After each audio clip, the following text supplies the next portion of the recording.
এখানে প্রথমে আমি জিরে নিয়েছি, জিরেটাকে আগে ভালো করে সুন্দর করে বেটে নেব। এখানে 1 চামচ মতো জিরে নিয়েছি, জিরেটাকে একদম মিহি করে বাটবো। জিরেটা বাটা হয়ে গেছে, এবার আদা বেটে নেব।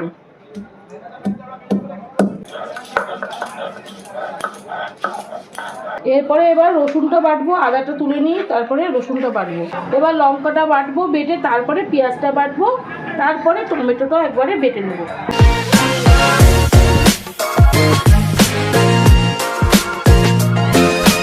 বন্ধুরা, আজকে নতুন এক রেসিপি নিয়ে চলে এসেছি। সেই রেসিপিতে আছে পাবদা মাছ। এই দেখো কত বড় বড় পাবদা মাছ। কিভাবে করছি তোমাদেরকে দেখাচ্ছি। প্রথমে পাবদা মাছকে লবণ,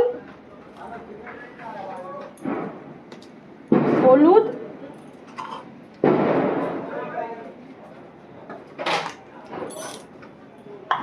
আর লঙ্কার গুঁড়ো দিয়ে একটু মেখে নেব। আর তার মধ্যে দেবো একটু লেবুর রস। এই যে একটু লেবুর রস দেব।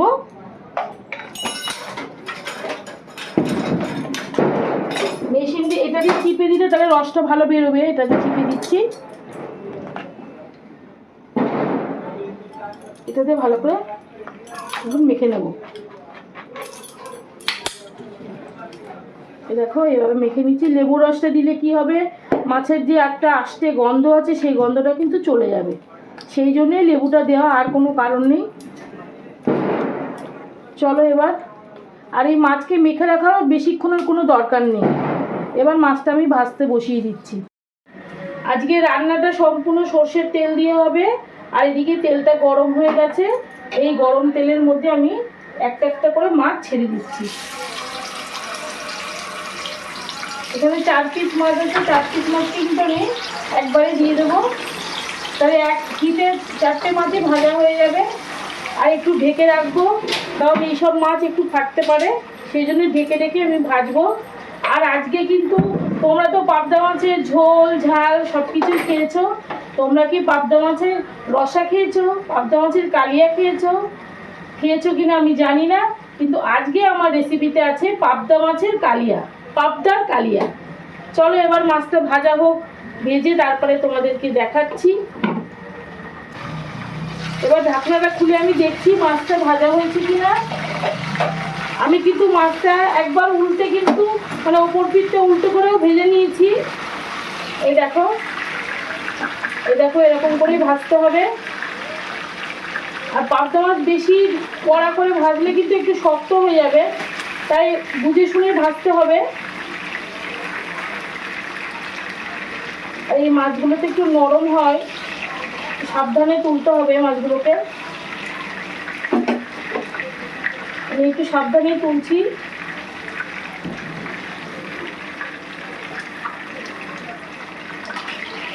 এই দেখো এরকম করে তুলছি, দেখতে পাচ্ছ।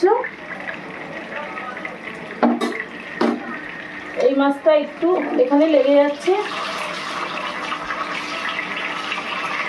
আমি কিন্তু এই মাছগুলোকে একটু ডিপ ফ্রাই মানে বেশি তেলে ভাজলাম। আমি এতটা তেলে রান্না করব না, তেলটা একটু তুলে নেবো আমি। মাছ সবসময় যদি একটু বেশি তেলে ভাজা হয় না, তাহলে সেই মাছ কিন্তু খেতে ভীষণ ভালো হয়। এই যে তুলে নিলাম। আমি এবার একটুখানি তেল তুলে নিচ্ছি।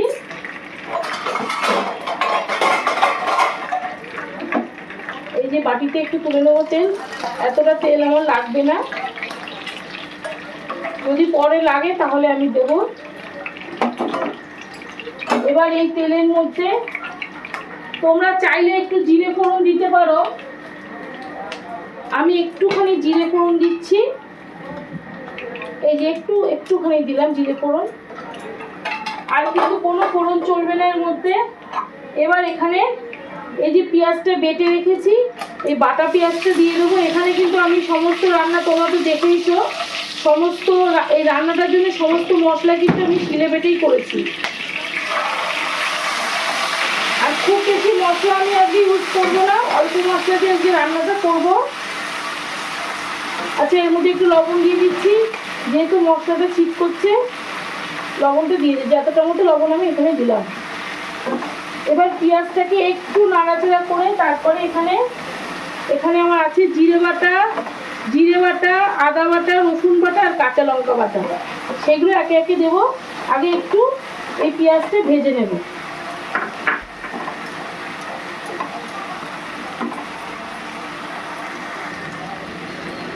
পেঁয়াজটা ভাজা হয়ে গেছে, অর্ধেক মতো ভাজা হয়েছে। এবার এর মধ্যে এই যে সমস্ত মশলা বাটাটা দিয়ে দেবো। একটু এই মশলা বাটাটা ধুয়ে জল দেবো। এইটুকু মতো জল দিচ্ছি যাতে মশলাটা পুড়ে না যায়। এবার সমস্ত মশলা আবারও মেশাবো তেলের সাথে। এই পর্যায়ে আমি এখানে টমেটো বেটে রেখেছি, বড় একটা টমেটো, সেই টমেটো বাটাটাও দিয়ে দেবো। এবার এর মধ্যে দেবো হলুদ গুঁড়ো, দেখো 1 চামচ মতো দিলাম। আর একটু দেবো হলুদ গুঁড়ো, আর দেবো এখানে একটু কাশ্মীরি লঙ্কার গুঁড়ো। এই যে 1 চামচ মতো কাশ্মীরি লঙ্কার গুঁড়ো, আর একটু ঝাল লঙ্কার গুঁড়ো, সেটা খুবই সামান্য, এই যে এতটা মতো দিচ্ছি। এবার সমস্ত মশলা তেলের সাথে ভালো করে সুন্দর করে কষতে হবে। যত ভালো কষানো হবে ততই কিন্তু রান্নায় স্বাদ বাড়বে। আমি এর মধ্যে আরেকটু জল দিয়ে দিচ্ছি যাতে ভালো করে মশলাটা কষানো যায়। এই দেখো কত সুন্দর কালার চলে এসছে। আজকে রান্নাতে কিন্তু আমি টক দই দেবো না, যেহেতু বড় একটা টমেটো দিয়েছি। আজকে রেসিপিতে আমি টক দইটা দেওয়া মানে আমার ইচ্ছা করছে না দিতে, মনে হচ্ছে যে শুধু টমেটো দিয়েই করি, সেটাই করব। আর তোমরা দেখতে থাকো কেমন করে করছি, পাবদার কালিয়াটা কেমন হচ্ছে তোমরা দেখতে থাকো। আর এখন কিন্তু এখানে আর কিচ্ছুই দেবো না, শুধু জল দেবো। ভালো করে মশলাটা কষিয়ে নিয়ে তারপরে জলটা দেবো।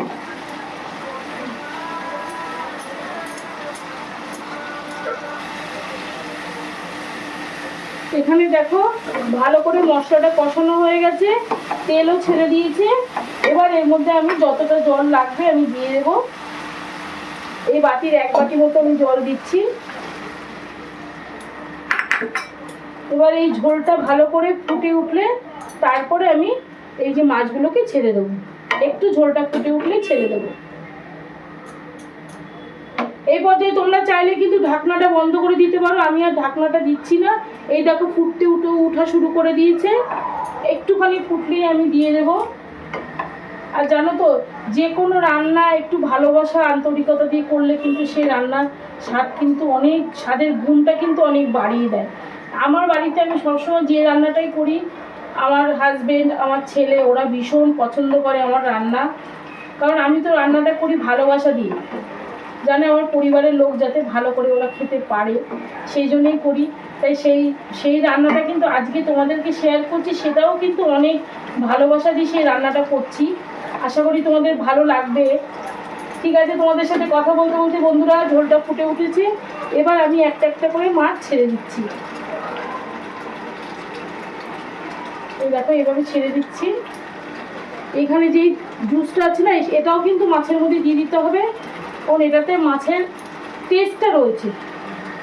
ভালো করে আমি কেচে দিয়ে দেবো, একদম কেচে আমি দিয়ে দিচ্ছি এর মধ্যে।